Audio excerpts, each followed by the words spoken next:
All right, let's get right into it. For its first few hundred years, Christianity was this small movement, a faith that was really shaped by persecution and united against the world. But then, in this just unbelievable turn of events, it becomes the official religion of the Roman Empire. And that, right there, is when the real fights began. Today, we're going to unpack how this one faith fractured into so many different pieces. So, here's the big question that drives everything we're talking about. How did a religion that started with a core message of unity end up so incredibly divided? Well, the answer is this amazing story full of intense debates, high-stakes councils, and massive power struggles that completely changed the face of Christianity forever. It's really a story about people trying to define something that might just be undefinable. Everything pivots on one guy, the Emperor Constantine. Before him, being a Christian meant you were part of a persecuted minority, pretty much just focused on day-to-day survival. But after he converts in the 4th century, whoa, the church is suddenly at the very heart of imperial power. And this shift was just massive. Christianity went from this hidden, decentralized movement to a very public, very centralized institution. It wasn't just a religion anymore. It was supposed to be the social glue holding the entire Roman Empire together. Now, what's really fascinating is that this new status brought some incredible social changes. Think about it. Crucifixion was abolished. Awful practices like infanticide were stamped out. Slavery was changed. Its cruelty was reduced. The gladiatorial games were suppressed. Sunday even became an official day of rest. These were huge positive shifts for society. But all this new power created a brand new, very tricky problem. If pretty much everyone in the empire is now Christian, what exactly does a Christian believe? For the empire to be united, the church had to be united. So, this need for one single official doctrine, well, it basically lit the fuse on the first great theological civil war. And the question was, on the surface, simple, but it was so profound. Who exactly is Jesus Christ in relation to God the Father? The most popular answer at the time came from this really charismatic priest in Alexandria named Arius. And his teaching, which we now call Arianism, basically said that the Son was a perfect creature, yes, the first and the greatest of all creations, but that he was not eternal God in the same way the Father was. This idea made a lot of sense to people, it was logical, and boy, did it spread like wildfire. And you can see the heart of the conflict laid out right here. Arius's logic was, look, if the Son is a true Son, then the Father must have existed before him. His catchphrase was, there was a time when he was not.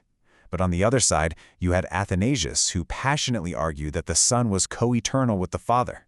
And the craziest part? The entire debate, the thing that was tearing the empire apart, hinged on one single letter and 2 Greek words.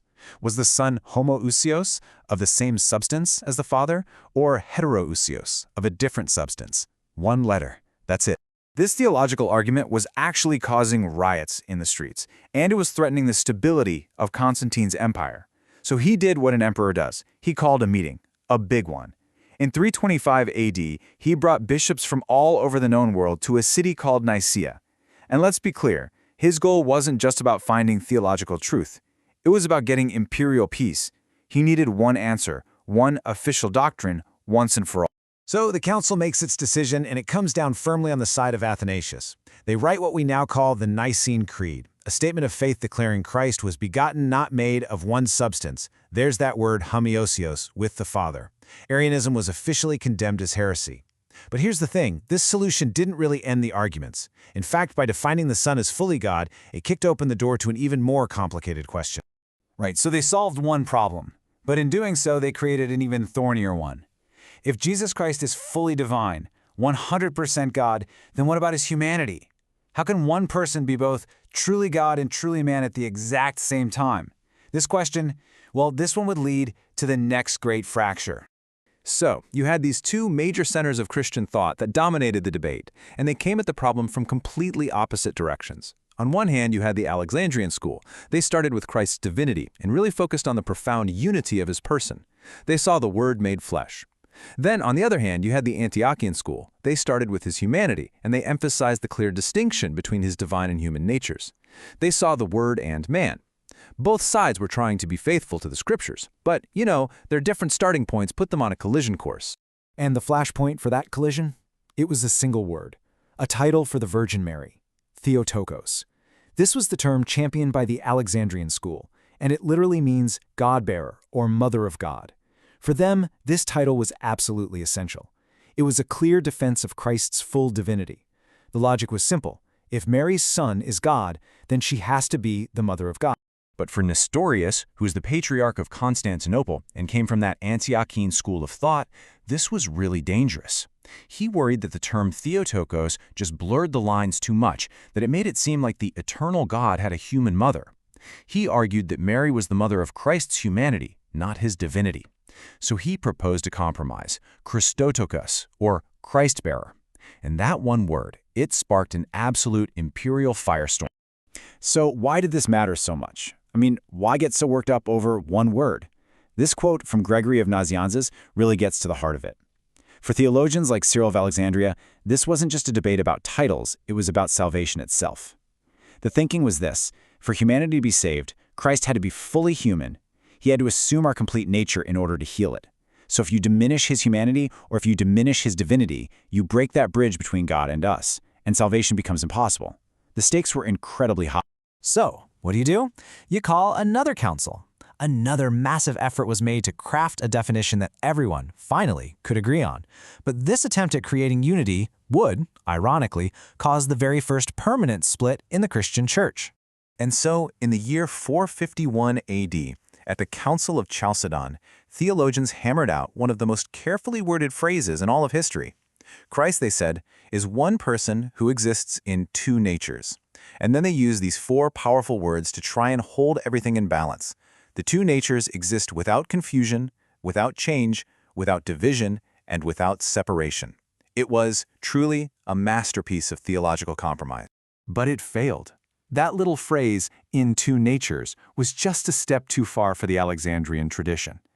To their ears, it sounded dangerously close to Nestorius' old idea of two separate beings just kind of joined together. So entire churches in Egypt, Syria, Armenia, and Ethiopia, they rejected the council's definition. And the real tragedy here is that the definition that was supposed to unify the church ended up creating the first major permanent schism, a division between the Chalcedonian churches and what we now call the Oriental Orthodox churches. And that division, it's still with us today. But believe it or not, the fracturing wasn't over yet.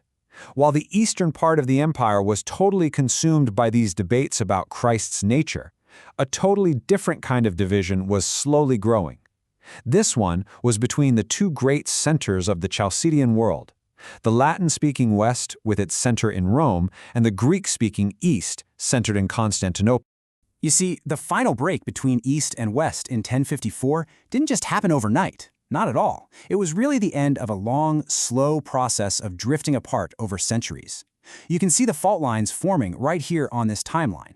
A failed attempt to get everyone back together in 482 actually causes a 40-year split. Then, a huge theological change is made in Rome in 1014. By the time 1054 finally rolls around, the separation was almost a done deal. In the end, it all boiled down to two critical issues: authority and theology.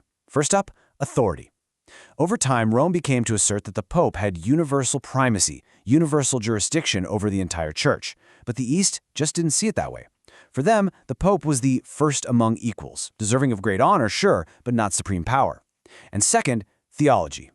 The West, in Rome, added a single Latin word to the Nicene Creed, filioque, which means "and the Son."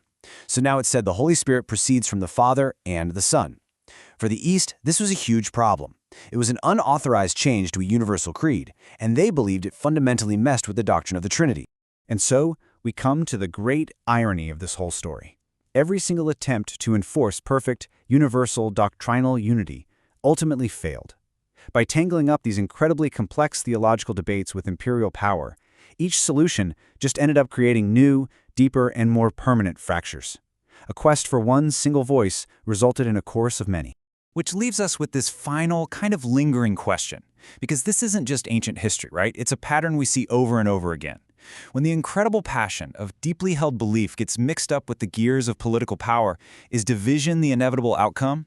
Is perfect unity even possible? That's something worth thinking about.